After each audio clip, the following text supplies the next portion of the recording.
అది మొదలుకొని అది ప్రభు పిలుపొందుకొని వెళ్ళినారు.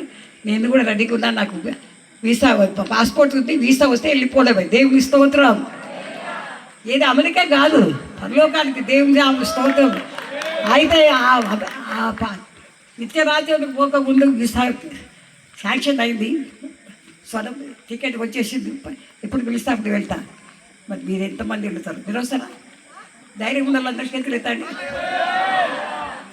మీరందరూ అలా కలవకుంటే మిమ్మల్ని అందరినీ ఎక్కడుతాను నేను గట్టిగా రాలి నాకు పిణి అనుకున్నా. కనుక పరిశుద్ధులకు ఒకసారి చెప్పబడిన బోధ నిమిత్తం జీవిస్తూ ఆ పరిశుద్ధుల బోధ ఎక్కి ఏంటంటే ఒక్కసారి పరిశుద్ధాత్మ దేవుడు అపోస్తలేక బోధ ఎందును సహవాసమందును రొట్టె విరుచుట ఎందును ప్రార్థన చేయటం అప్పుడప్పుడు కలుసుకోండి.